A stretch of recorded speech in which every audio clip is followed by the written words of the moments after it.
ओम दुम दुर्गाय नमः। स्वागत है आप सभी का हमारे चैनल पर। आज है 25 मार्च 2026 और आज चैत्र मास की नवरात्रि का 7वां दिन है। नवरात्रि के 7वें दिन श्री दुर्गा सप्तशती के अध्याय 12 और 13 की कथा का श्रवण किया जाता है। आज के इस वीडियो में हम आपको श्री दुर्गा सप्तशती के अध्याय 12 और 13 की कथा सुनाएंगे। तो वीडियो आपको पसंद आए तो लाइक अवश्य करिएगा और अगर चैनल को सब्सक्राइब नहीं किया है तो चैनल को सब्सक्राइब करके बेल आइकन पर क्लिक भी अवश्य कर लीजिए। तो चलिए शुरू करते हैं आज की कथा श्री देवी कवच के साथ। श्री मार्कंडेय जी बोले, हे पितामह, आप हमें ऐसा परम गुप्त साधन बताइए जिसके द्वारा मनुष्यों की सभी प्रकार से रक्षा हो सके और जो अभी तक आपने किसी को नहीं बताया हो। ब्रह्मा जी बोले, हे विप्रवर, इस प्रकार का साधन तो परम पवित्र एवं परम गुप्त देवी जी का कवच ही है। इसी से प्राणी मात्र का कल्याण एवं सब प्रकार की रक्षा होती है। उसे सुनिए। देवी जी की 9 मूर्तियों के नाम इस प्रकार हैं। पहली शैलपुत्री, दूसरी ब्रह्मचारिणी, तीसरी चंद्रघंटा, चौथी कुष्मांडा, 5वीं स्कंद माता, 6ठी कात्यायनी, 7वीं कालरात्रि, 8वीं महागौरी और 9वीं सिद्धिदात्री हैं। जो मनुष्य अग्नि में जल रहा हो, युद्ध भूमि में शत्रुओं के मध्य फंस गया हो अथवा घोर संकट से ग्रस्त हो, वह मनुष्य भगवती की शरण में पहुंच जाए तो उसके घोर संकट दूर हो जाते हैं। जो भक्ति भाव से देवी जी का स्मरण करते हैं उनकी सभी प्रकार से उन्नति होती है। हे भगवती, जो भी आपका स्मरण करते हैं निसंशय उनकी आप रक्षा करती हो। प्रेत की सवारी करने वाली चामुंडा देवी हैं। वाराही महिष पर, ऐन्द्री हाथी पर, वैष्णवी गरुण पर, माहेश्वरी बैल पर, कौमारी मोर पर और लक्ष्मी कमल के आसन पर विराजमान हैं। श्वेत रूप धारण करने वाली वृषभ के वाहन वाली ईश्वरी देवी हैं। हंस पर बैठी हुई सभी आभूषणों से भूषित ब्राह्मी देवी हैं। इस प्रकार अनेक रत्नों से विभूषित सभी योग शक्तियों से संयुक्त ये सब माताएं हैं। ये सभी देवियां क्रोधयुक्त मुद्रा में रथों पर सवार होकर दर्शन देती हैं।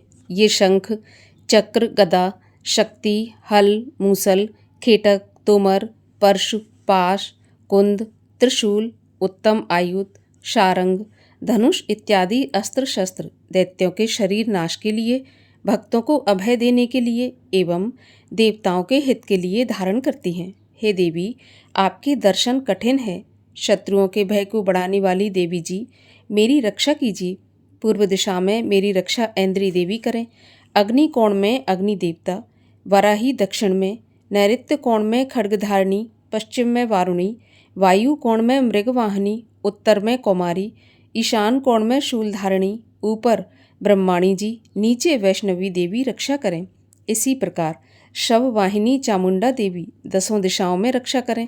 जया मेरे आगे की, विजया मेरे पीछे की, बाईं ओर अजिता, दाईं ओर अपराजिता रक्षा करें। उद्योतनी मेरी शिखा की, उमा मेरे मस्तक पर विराज कर मेरी रक्षा करें। भौहों की यशस्विनी, भौहों के मध्य में त्रिनेत्रा, नासिकाओं की यमघंटा देवी, नेत्रों के मध्य में शंखिनी, कान की द्वारवासिनी, कपोलों की कालिका, कानों के मूल देश की शांकरी देवी रक्षा करें। नासिका की सुगंधा, ऊपर के होंठ की चर्चिका, नीचे के होंठ की अमृत कला एवं जिह्वा की सरस्वती देवी रक्षा करें। दांतों की कौमारी, कंठ की चंडिका, गले की चित्रघंटा, तालु प्रदेश की महामाया रक्षा करें। चिबुक की कामाक्षी, वाणी की सर्वमंगला, ग्रीवा की भद्रकाली, पृष्ठ अस्थियों की धनुर्धरी रक्षा करें।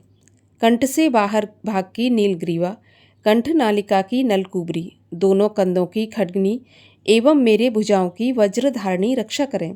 दोनों हाथों की दंडिनी, उंगलियों की अंबिका, नाखूनों की शूलेश्वरी, कुक्ष की कुलेश्वरी रक्षा करें। हृदय की ललिता देवी, उदर की शूलधारिणी रक्षा करें। स्तनों की मद देवी, मन की शोक विनाशिनी, नाभि की कामनी, गुप्त इंद्रिय की गुहेश्वरी, लिंग की पूत कामिनी, गुदा की महेशवानी रक्षा करें। कटी की भगवती, घुटनों की विंध्यवासिनी, जंघाओं की महाबली देवी रक्षा करें। गुल्फों की नारसिंगी, पाँव के तलुओं की तेजसी, उंगलियों की श्रीधरी देवी और तलुओं की पर्वतवासिनी रक्षा करें। नाखूनों की दंष्टकराली, केशों की ऊर्ध्वकेशनी, रोम छिद्रों की कौमारी और त्वचा की बागीश्वरी रक्षा करें। रक्त, मज्जा, वसा, मांस, अस्थियों एवं मेदे की पार्वती, अंतड़ियों की कालरात्रि, पित्त की मुक्तेश्वरी रक्षा करें। पद्मकोश की पद्मावती, कफ की चूड़ामणि, नाखूनों के तेज की ज्वालामुखी, सभी संधियों की अभेद्या देवी रक्षा करें। हे ब्रह्माणी, आप मेरे वीर की रक्षा करें। छाया की छत्रेश्वरी और मन, बुद्धि, अहंकार की धर्मधारिणी रक्षा करें। प्राणों की कल्याण शोभना और शब्द, स्पर्श, रूप, रस, गंध, इन 5 इंद्रियों की योगिनी, सत्व, रज, तम की नारायणी सर्वदा रक्षा करें। आयु की वाराही, धर्म की वैष्णवी, यश एवं कीर्ति की लक्ष्मी तथा धन एवं विद्या की चक्रणी रक्षा करें। इंद्राणी मेरे गोत्र की, चंडिका मेरे पशुओं की, महालक्ष्मी मेरे पुत्रों की, भैरवी भार्या की रक्षा करें।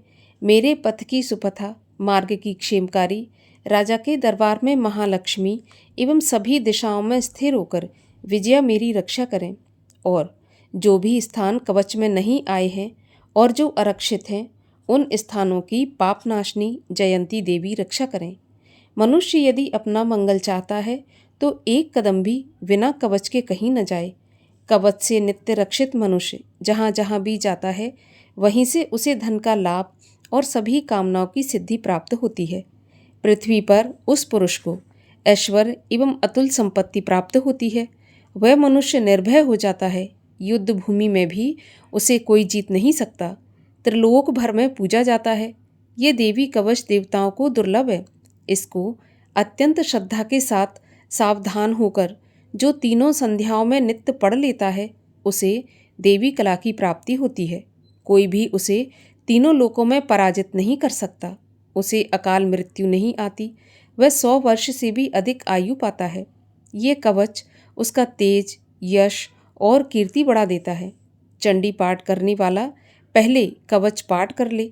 जब तक पर्वत, वन, कानूनों के साथ यह पृथ्वी टिकी हुई है, तब तक ऐसे पुरुष की संतति होने पर महामाया की कृपा से देव दुर्लभ परम स्थान की प्राप्ति होती है।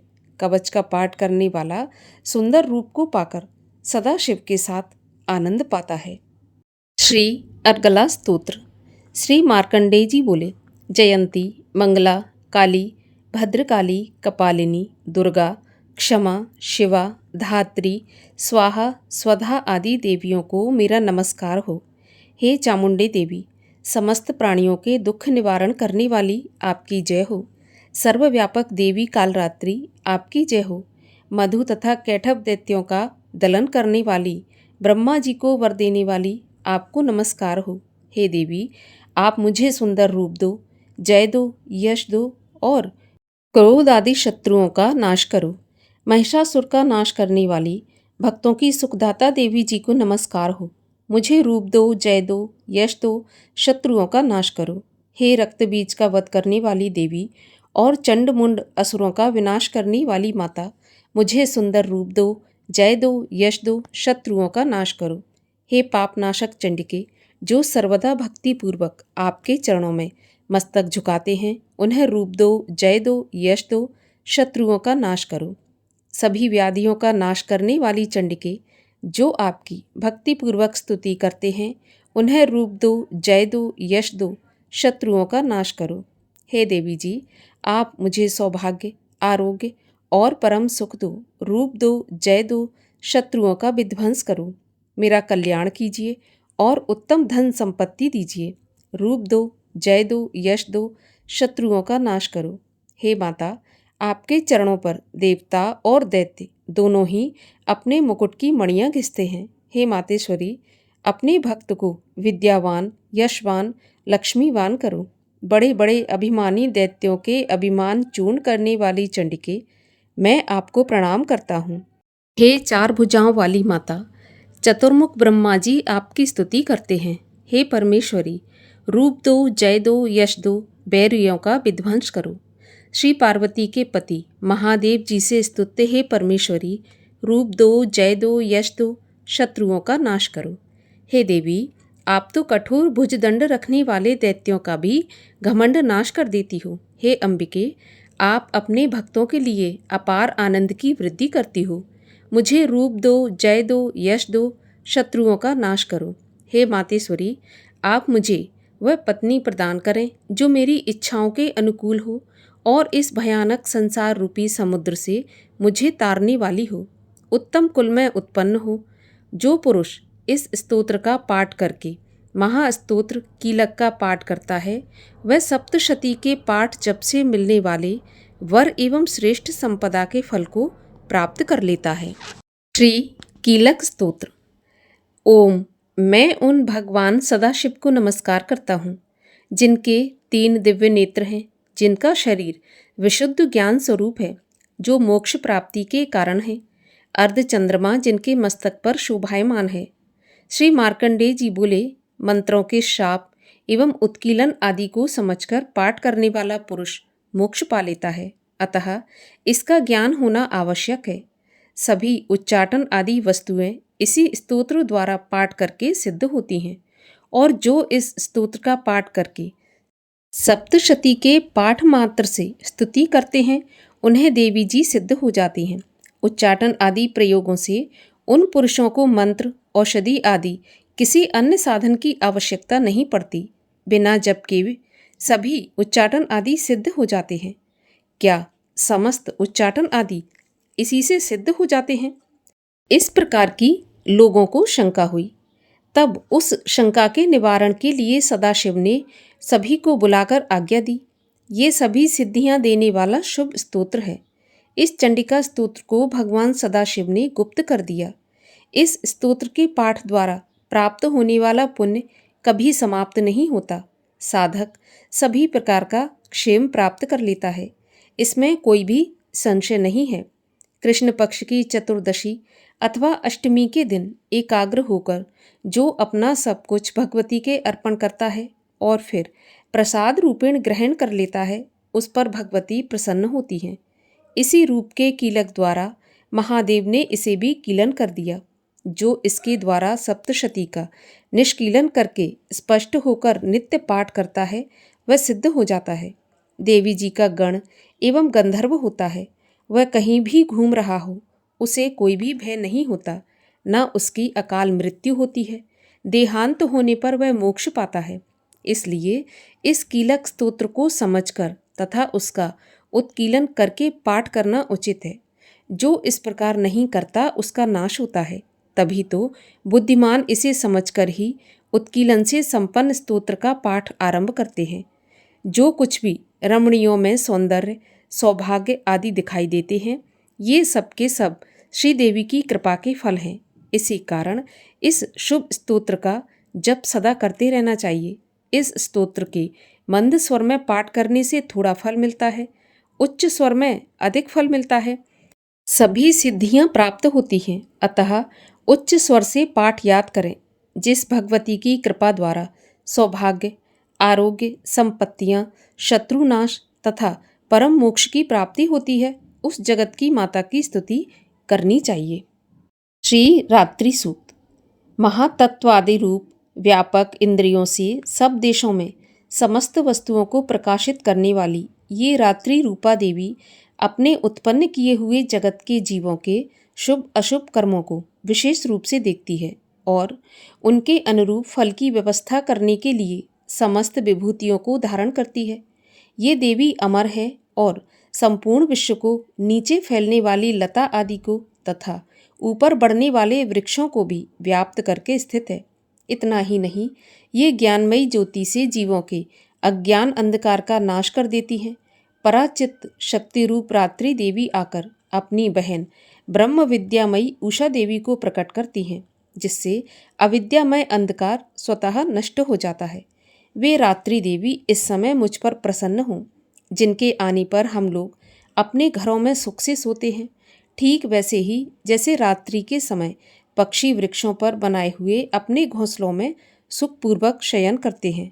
उस करुणामयी रात्रि देवी के अंक में संपूर्ण ग्रामवासी, मनुष्य, पैरों से चलने वाले गाय, घोड़े आदि पशु, पंखों से उड़ने वाले पक्षी एवं पतंग आदि, किसी प्रयोजन से यात्रा करने वाले पथिक और बाज आदि भी सुखपूर्वक सोते हैं। हे रात्रिमयी चित्त शक्ति, तुम कृपा करके वासनामयी वृक्की तथा पापमय वृक्क को हमसे अलग करो। काम आदि तस्कर समुदाय को भी दूर हटाओ। उसके बाद हमारे लिए सुखपूर्वक तरने योग्य हो जाओ। मोक्षदायिनी एवं कल्याणकारिणी बन जाओ। हे उषा, हे रात्रि की अधिष्ठात्री देवी, सब ओर फैला हुआ ये अज्ञानमय काला अंधकार मेरे निकट आ पहुँचा है। तुम इसे ऋण की भांति दूर करो। जैसे धन देकर अपने भक्तों के ऋण दूर करती हो, उसी प्रकार ज्ञान देकर इस अज्ञान को भी हटा दो। हे रात्रि देवी, तुम दूध देने वाली गऊ के समान हो। मैं तुम्हारे समीप आकर स्तुति आदि से तुम्हें अपने अनुकूल करता हूँ। परम व्योम स्वरूप परमात्मा की पुत्री, तुम्हारी कृपा से मैं काम आदि शत्रुओं को जीत चुका हूँ। तुम स्तोम की भांति मेरे इस भविष्य को भी ग्रहण करो। श्री दुर्गा सप्तशती 12वां अध्याय। देवी बोली, जो पुरुष एकाग्र होकर इन स्तोत्रों से नित्य मेरी स्तुति करेगा, उसकी सभी बाधाएं मैं निसंशय नाश कर दूंगी। और जो मधुकैटभ का नाश, महिषासुर का घात एवं शुंभ निशुंभ इन दोनों के वध आदि का कीर्तन करेंगे, और जो एकाग्र होकर अष्टमी, चतुर्दशी, नवमी तिथियों में भक्तिपूर्वक मेरे इन उत्तम चरित्रों का महात्म्य सुनेंगे, उन्हें किसी प्रकार का अनिष्ट स्पर्श नहीं करेगा। न पापों से उत्पन्न आपत्तियां उन्हें दुखित कर सकेंगी, न दरिद्रता प्राप्त होगी, न प्रिय का वियोग होगा, शत्रु का भय नहीं होगा, लुटेरे तथा राजा से भी कोई भय नहीं आएगा, और न शस्त्रों से, न अग्नि से, न जल राशि से भय कभी भी उत्पन्न होगा। इसलिए मेरा महात्म्य एकाग्र चित्त होकर पढ़ना चाहिए एवं भक्ति से सदा सुनना चाहिए। मेरा चरित्र परम मंगलदायक है। महामारी से उत्पन्न सभी उपद्रवों को तथा तीनों पापों को मेरा महात्म्य शांत कर देता है। मेरे जिस मंदिर में मेरा ये महात्म्य पढ़ा जा रहा हो, उस स्थान का मैं कभी त्याग नहीं करती। वहाँ मेरा सदा सन्निधान रहता है। बलिदान, पूजा, अग्निहोत्र एवं महोत्सव में इस मेरे सारे चरित्र का पाठ करें और श्रवण करें। इस प्रकार विधि जानकर अथवा बिना जाने बलि, पूजा, हवन आदि जो कुछ भी करेगा उसे मैं प्रीतिपूर्वक ग्रहण कर लेती हूँ। शरद काल में मेरी वार्षिक महापूजा की जाती है। उस अवसर पर जो मेरे इस महात्म को भक्ति के साथ सुनेगा, उसकी सभी बाधाएं निवृत्त हो जाएंगी और वह धन, धान्य, पुत्र आदि से संयुक्त हो जाएगा। मेरी उस पर कृपा होगी, इसमें संशय नहीं है। मेरे इस महात्म को, मेरी उत्पत्ति की पवित्र कथाओं को एवं युद्ध में मेरे पराक्रम को जो मनुष्य सुनेगा, वह सर्वथा निर्भय हो जाएगा। मेरे महात्म सुनने वाले मनुष्यों के शत्रु नष्ट हो जाते हैं, कल्याण प्राप्त होता है और कुल आनंदित रहता है। सभी शांति कर्मों में स्वप्न देखने पर, ग्रहों की दारुण पीड़ा होने पर मेरा महात्म्य श्रवण करें, उसके सभी उपद्रव शांत हो जाते हैं। ग्रहों की दारुण पीड़ाएं निवृत्त हो जाती हैं। मनुष्य का देखा हुआ बुरा स्वप्न सुख स्वप्न हो जाता है। बाल ग्रहों द्वारा पीड़ित बालकों के लिए यह महात्म्य शांतिदायक है। मनुष्यों में फूट हो जाने पर यह महात्म्य मित्रता कराने में परम उत्तम है। सभी दुराचारियों के बल का भली भांति नाश कर देता है। पढ़ने से ही राक्षस, भूत, पिशाच आदि का नाश होता है और मेरा ये सारा महात्म्य मेरी सन्निधि प्राप्त करा देता है। पुष्प, अर्घ, दीप, धूप, गंध तथा उत्तम दीपों द्वारा मेरे पूजन से, ब्राह्मणों को भोजन कराने से, होम से, प्रतिदिन के अभिषेक से और भी अनेक प्रकार के भोगों पदार्थों के दान से, वर्ष भर जो मेरे अर्पण करके आराधना करते हैं, इससे जो मुझे प्रसन्नता होती है, वही प्रसन्नता मेरे इस महात्म्य के एक बार सुनने से हो जाती है। इसे सुनते ही सभी पाप नष्ट हो जाते हैं और आरोग्य प्राप्त होता है। मेरी उत्पत्तियों का कीर्तन सभी भूतों से रक्षा करता है। युद्ध में वर्णित मेरा जो चरित्र दुष्ट दैत्यों के नाश करने वाला है। उसके श्रवण करने पर मनुष्य को बैरियों से किसी प्रकार का भय नहीं रहता। हे देवतागण, तुम लोगों ने जो मेरी स्तुतियाँ की हैं एवं ब्रह्म ऋषियों ने जो की हैं और ब्रह्मा जी ने जो की हैं, वे सभी मंगलमयी बुद्धि देती हैं। वन में शून्य स्थान पर अथवा वन की अग्नि से घिर जाने पर, शून्य स्थान में डाकुओं से गिर जाने पर, शत्रुओं द्वारा पकड़े जाने पर अथवा जंगल में शेर, चीता एवं जंगली हाथियों के पीछा करने पर, क्रोध में आकर राजा ने वध की आज्ञा दे दी हो या कैद में पड़ गया हो अथवा महासमुद्र में जहाज पर बैठ जाने के बाद भारी तूफान आ जाए, उससे जहाज डगमगाने लगे, ऐसे अवसर पर घोर संग्राम में शस्त्रों का प्रहार होने लग जाए, सब प्रकार की बाधाएं पड़ रही हों, किसी महापीड़ा से व्याकुल हों, इस प्रकार की सभी घोर विपत्तियों में मेरे इस चरित्र का स्मरण करने वाला पुरुष छूट जाता है। मेरे प्रभाव से शेर आदि हिंसक पशु, डाकू तथा शत्रु मेरे चरित्र के स्मरण करने वाले पुरुष से भी दूर भाग जाते हैं। ऋषि बोले, इतना कहकर भयंकर पराक्रम वाली भगवती चंडिका सभी देवताओं के देखते देखते वहां पर अंतर्ध्यान हो गई। वे सभी देवता निर्भय होकर पहले के समान अपने अपने अधिकार प्राप्त करके अपने अपने यज्ञ भागों के भोक्ता हुए। अब बाकी दैत्यों का हाल सुनिए।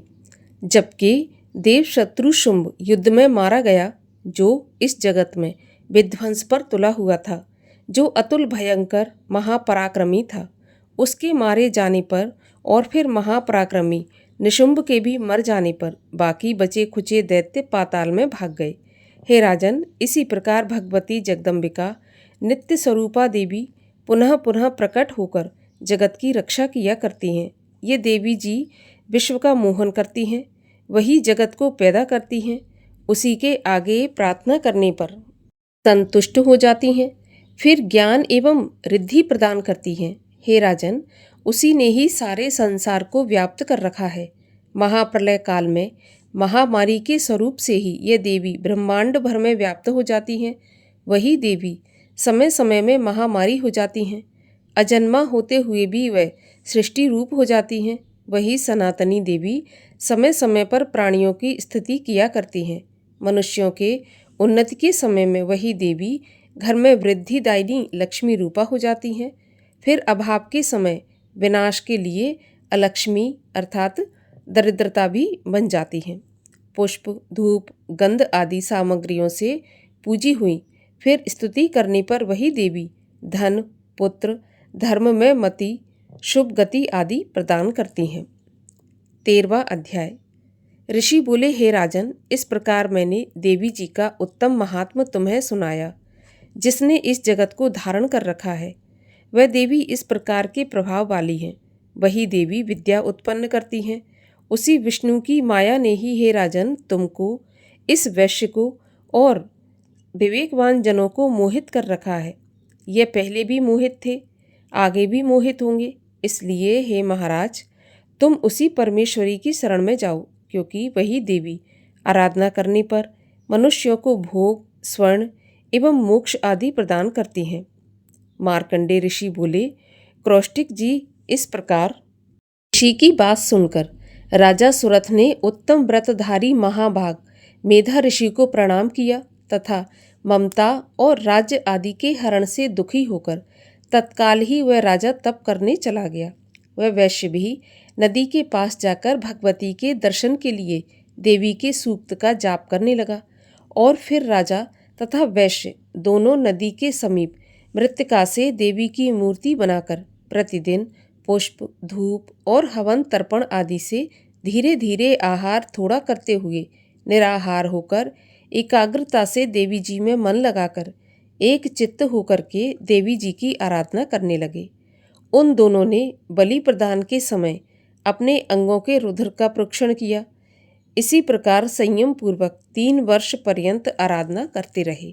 तब तो जगत को धारण करने वाली देवी ने प्रत्यक्ष होकर दर्शन दिया और तब राजा से चंडिका देवी जी बोली, हे राजन, हे कुलनंदन, तुम दोनों जिस अभिष्ट की प्राप्ति के लिए मेरी प्रार्थना करते रहे हो, वह वरदान मुझसे मांगो। मैं प्रसन्न हूँ, तुम्हें सब कुछ दूंगी। मार्कंडेय जी बोले, तब राजा ने तो दूसरे जन्म में अक्षय रैनी का राज्य मांगा और इस जन्म में शत्रु सेना का बलपूर्वक नाश करके फिर अपने राज्य की प्राप्ति का वरदान मांगा। वैश्य का तो संसार से मन खिन्न हो चुका था, इसलिए उस बुद्धिमान ने उस ज्ञान का वरदान मांगा जिसके द्वारा संसार की अहंता ममतात्मक आसक्ति नष्ट हो जाए। देवी बोली, हे राजन, थोड़े दिनों तक तुम अपना राज्य पालोगे, कठिनता के बिना ही अपने शत्रुओं का नाश करोगे, वहीं पर तुम्हारा राज्य स्थिर हो जाएगा। फिर देहांत होने पर सूर्यदेव के अंश द्वारा जन्म पाकर इस पृथ्वी पर आप सावर्णिक नाम के मनु होंगे। हे श्रेष्ठ वैश्य, तुमने जो उत्तम वर मांगा है, मैं उस वर को देती हूँ। मोक्ष प्राप्ति के लिए तुम्हें उस ज्ञान की प्राप्ति होगी। मार्कंडेय जी बोले, इस प्रकार देवी जी ने उन्हें अभिलाषित वर दिए। फिर उन दोनों की भक्तिपूर्वक की हुई स्तुति से प्रसन्न होकर देवी तत्काल ही अंतर ध्यान हो गई। इस प्रकार वह क्षत्रिय श्रेष्ठ सुरथ देवी से वरदान पाकर फिर सूर्य से उत्पन्न होकर सावर्णिक नामक मनु होगा। यहाँ पर 13वें अध्याय की कथा का समापन होता है। और अब करते हैं अपराध क्षमा याचना। हे परमेश्वरी, मेरे द्वारा रात दिन सहस्त्रों अपराध होते हैं। ये मेरा दास है, ऐसा समझकर मेरे उन अपराधों को तुम कृपा करके क्षमा करो। परमेश्वरी, मैं आवाहन नहीं जानता, विसर्जन करना नहीं जानता तथा पूजा करने का ढंग भी नहीं जानता, मुझे क्षमा करो। हे देवी, हे सुरेश्वरी, मैंने जो मंत्रहीन, क्रियाहीन और भक्तिहीन पूजन किया है वह सब आपकी कृपा से पूर्ण हो। हे जगदम्बिके, मैं अपराधी हूँ, किंतु तुम्हारी शरण में आया हूँ। इस समय दया का पात्र हूँ, जैसा चाहो वैसा करो। हे देवी, हे परमेश्वरी, अज्ञान से, भूल से अथवा बुद्धि भ्रांत होने के कारण मैंने जो न्यूनता या अधिकता कर दी हो वह सब क्षमा करो और प्रसन्न हो। सच्चिदानंद स्वरूपा परमेश्वरी, जगत माता कामेश्वरी, तुम प्रेम पूर्वक मेरी यह पूजा स्वीकार करो और मुझ पर प्रसन्न हो। बोलिए दुर्गा माता की जय।